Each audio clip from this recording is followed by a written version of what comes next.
さんこんにちは。はじめましての方はこれからどうぞよろしくお願いいたします。メイドのリコと申します。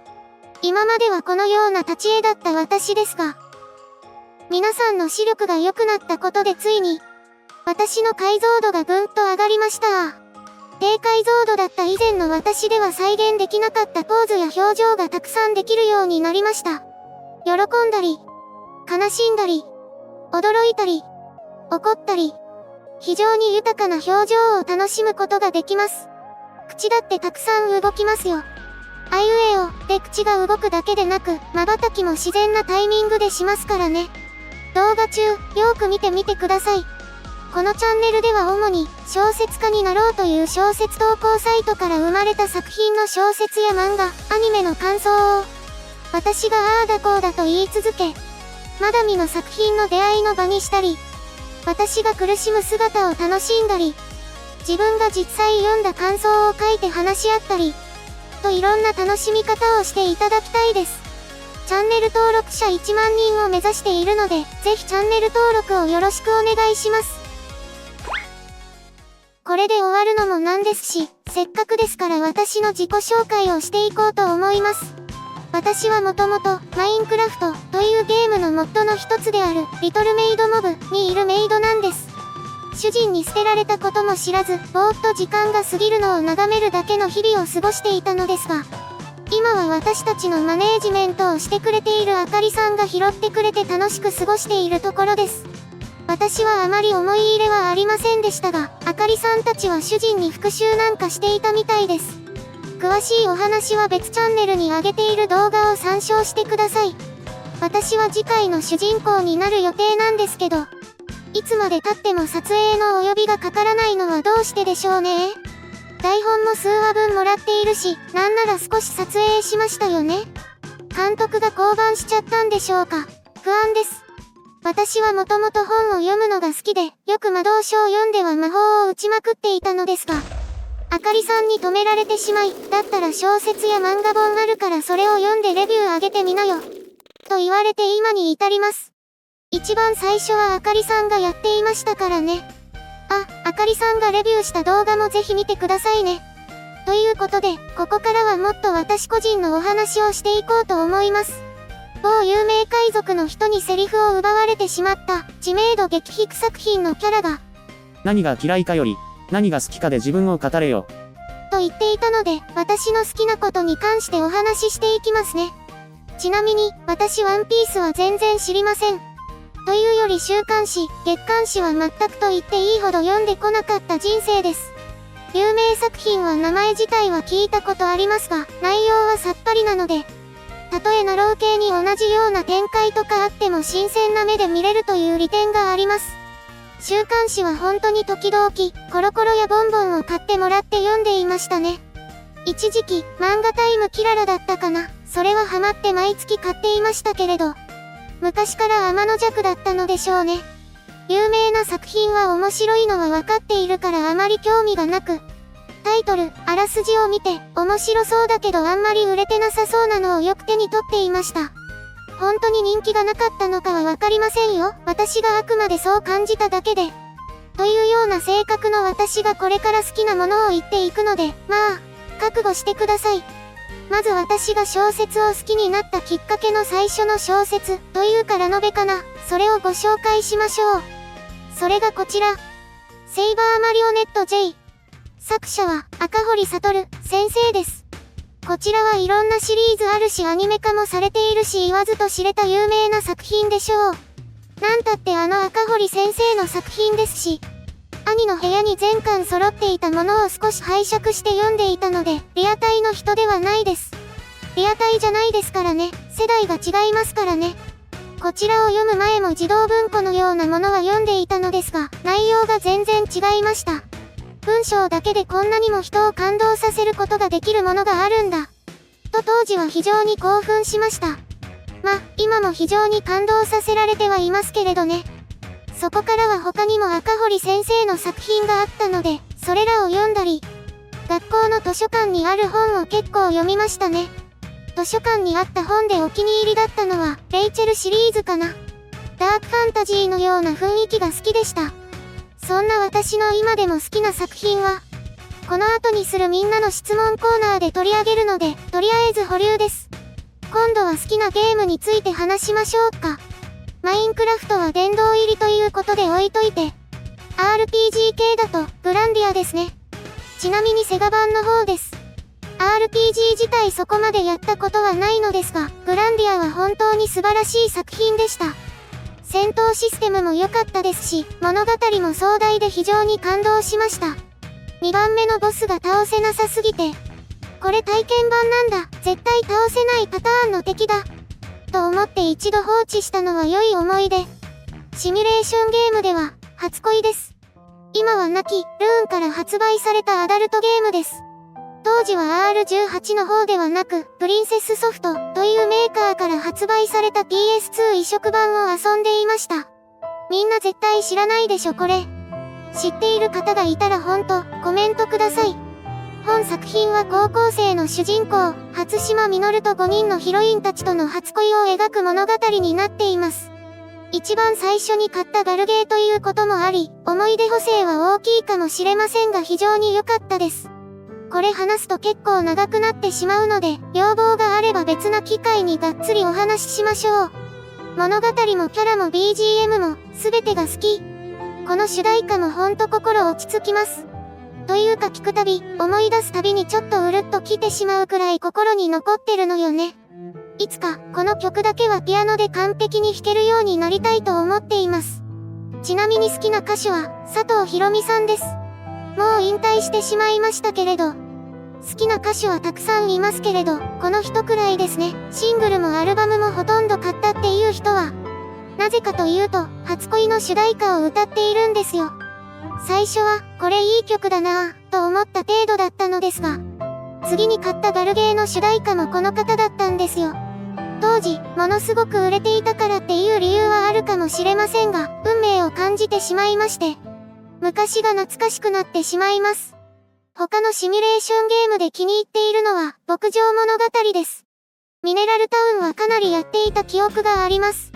アクション系や FPS、TPS 系よりも、こういったシミュレーションやほのぼのファーマー系が私は好きです。アニメについても話していきますか。色々とありますが、ここは SAO でしょうか。アインクラッド編とアリシゼーション編が好きですね。死と隣り合わせの状況でありつつも、平凡な日常を送るあの瞬間がとてもいいです。あと他の動画の時にも言いましたが、仲間がピンチの時にみんなが駆けつけてくれて、巨悪に立ち向かって戦う姿ってほんと感動しちゃいます。同じくらい好きなのは、日暮らしの泣く頃にです。SAO はアニメしか見ていないので、好きなアニメとしてあげましたが、こちらはアニメに限らず、漫画もゲームも経験していてどれも好きなので、アニメに限定できないんですよね。日暮らしも本当に素晴らしい作品ですよね。仲間たちの絆、結束力、くじけない精神。非常に名作だと思います。圭一が覚醒するシーンはもう鳥肌ものです。好きなことずっと語っていったらかなり時間経ってしまいましたね。では次は以前に募集した質問に答えていこうと思います。まず一つ目。なんでナロー系作品のレビューやってるんですか？そういえばここまで色々話しておいてこれは言っていませんでしたね。あかりさんは、こんなひどい作品が世の中に出回ってるなんて信じられない。世の中に警告しないと。と思ってやったみたいですが、私は別にそこまで高尚なことは考えてないです。理由は2つあります。まず、ただ本を読むのが耐えられなくなってきたから。自分のやっていることが何も金銭を生み出していないことに罪悪感を覚えてしまって。本を読みました。ああ楽しかった。終わり。だと時間をただ無駄にしてしまったんじゃないかと後悔してしまうんです。軽い脅迫症みたいなものですね。もう一つは、ぶっちゃけ皆さんの反応がもらえるからです。かまってちゃんなので、いいも悪いも何かしらコメントもらえるのがすごく嬉しいです。という理由です。ここでついでに言っておきますと、嫌な作品なのになんで読むの？というコメントが時々来ますが、それは上記の理由です。じゃあなんでわざわざそんな作品選んでるんだって思われるかもしれませんが、私、自分で選んだ作品はどれも私が面白いと思って手に取っているものばかりなんですよ。リクエストされたり、このジャンルのものを読もうとしている以外で自分から地雷を踏み抜きに行こうとしたことはありません。自分のお金と時間をわざわざ使うんですから、悪い作品なんて選びませんよ。そこをしっかり理解していただいてほしいです。タイトルと表紙を見て、あ、面白そうと思って買うので、作者によって見る見ないは気にしませんし。でも最近、作者も見ておいた方がいいのかなとか思ってきています。中には良い作品もあるかもしれませんからね。作者がこの人だからって読まないのは損ですよ。読む前までは面白いかつまらないかの2つの事実が重なり合っているシュレディンガーのナローですからね。あとこれもついでに言っておきましょうか。作品は世界観や人物の人生を重視して読んでいます。可愛い女の子を眺める作品だからとか、ラブ作品だからとか関係ないです。1話完結型ではない、時間軸が存在している作品であれば、流れというのがあるんですから。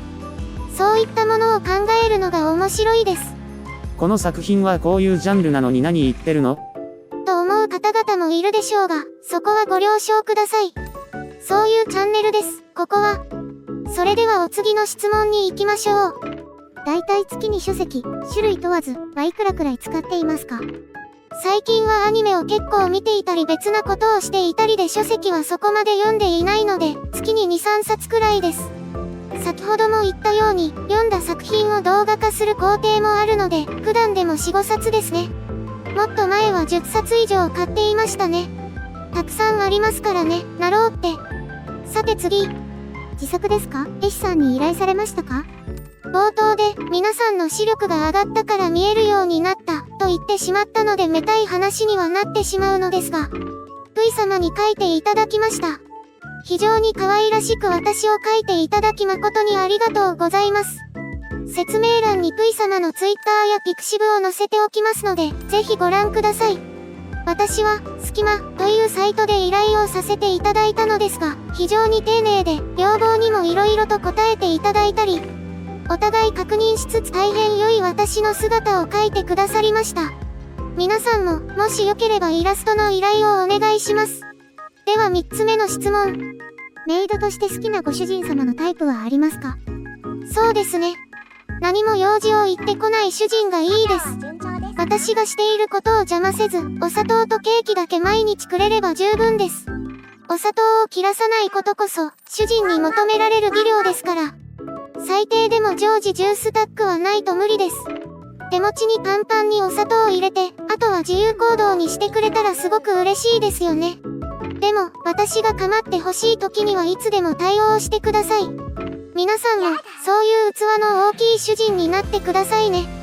なろう、それ以外の作品問わず、好きなジャンル、苦手なジャンルは何ですか？私はスローライフとかクラフトとか農業とかの作品は好きですね。チート能力や強い仲間のおかげで簡単にできちゃうぜ、というより、知識や努力で作っていく方がいいかな。私の愛してやまないオルトくんが出てくる出遅れテイマーは非常に好きです。皆さんもぜひオルトくんの可愛さを見てください。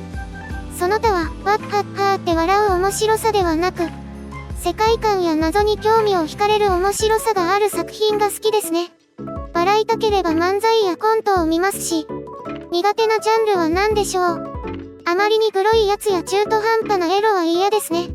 グロいのは気分悪くなるし、エロいのは R18 を見るので物語に必要のない性的表現はいらないです。邪魔です。それ以外は別に、このジャンルだから苦手、というのはないですね。結局は物語の出来次第です。ナロー系以外を扱う予定はありますか？純文学や一般人気のある作品の感想とか見てみたいです。私が選んでやることはないかもしれないです。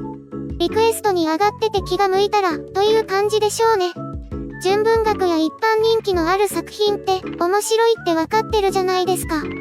それよりも、面白そうだなぁと思う作品を読みたいです。私天の弱なので、面白いことが確定している作品ってあまり興奮しないんですよ。例えばガチャで、回せば確実に最高レアが出ます、というのは純粋に嬉しいじゃないですか。でも、最高レアが出るか出ないかわからないガチャで最高レアが出ると、もう脳汁ドバドバじゃない？そういうことです。ナローのウェブ小説のリクエストも多数いただいております。この場をお借りして感謝申し上げます。誠にありがとうございます。しかし、全然手が回っておらず大変申し訳ありません。不定期ではありますが、私たちのホームページに今読んでいるウェブ小説の感想は上げていっているので、そこで進捗を確認していただければと思います。今読んでいる作品は1章分まで読んでほしいとお願いされたので読んでいますが、以前読んだ、プオン様作、アムサリアのように、1章で全部伏線が回収されます。みたいな作品でない限り、十分だなと思ったらどんどん動画を作っていきたいです。なかなか動画作れないままその作品や、後にお願いされた作品の更新が止まってしまったら、何のために読んでいるのかわかりませんし、この場をお借りして、そういうことでよろしくお願いします。こういう時に最近話題の AI 絵師使ったらどうなるんだ？さすがにアウト？漫画みたいなのって生成できるんでしょうか？その作品の絵を使っているわけじゃないから構わないと思うんですけれど、視聴者はこの作品の絵かどうかわからないので、明記しておく必要はあるでしょうね。今度架空の作品のレビューをするときに使ってみましょうか。一番好きなナローは何です？逆に一番合わなかった作品は？一番好きな作品ですか？難しいですね。これまで100冊以上のナロー作品を読んできて動画化してますから、色々ありますよね。そうですね、一番だと、オーバーロードでしょうか。あの世界の謎とかキャラたちもすごくいいですね。一番合わなかったのは、ね、あれですよあれ。ナロー系以外で一番好きな小説は何ですか？普通のライトノベル含む、例えば00年代のラノベとか。これが最後の質問ですね。一番好きな小説は何と言ってもあれですね。マジシャンズアカデミーです。作者は榊一郎様です。ゲーム化、アニメ化もされ、別シリーズも存在している結構長く続いた作品なので人気はすごくあるでしょうね。主人公、長谷川拓人はどこにでもいるごく一般的な極めてありふれた普通の高校生。しかし、魔法使いの養成所である学園に通う生徒であった。召喚テストの際、制御の失敗により一国を一夜で滅ぼせる力を持つ一人の褐色赤毛少女を召喚してしまう。これをきっかけに彼を巻き込む大騒動が始まる。というようなお話になっています。榊先生の文章力が好きですね。多数のキャラが登場しますが、どれも非常に個性豊かで際立っており、誰一人として埋没することがないです。当然ですが描写能力も高く、その世界に入り込んだかのように感じられ、人物たちが生きているように思えます。ガグ要素も少し入ってきてコミカルさがあり、シリアスな部分との緩急がついていて読んでいて非常に楽しい。そして挿絵を担当しているブレード先生もすごく好きです。等身大の姿もものすごく良いのですが、デフォルメもめちゃくちゃ愛くるしいんですよ。この人の絵の雰囲気がものすごく好きです。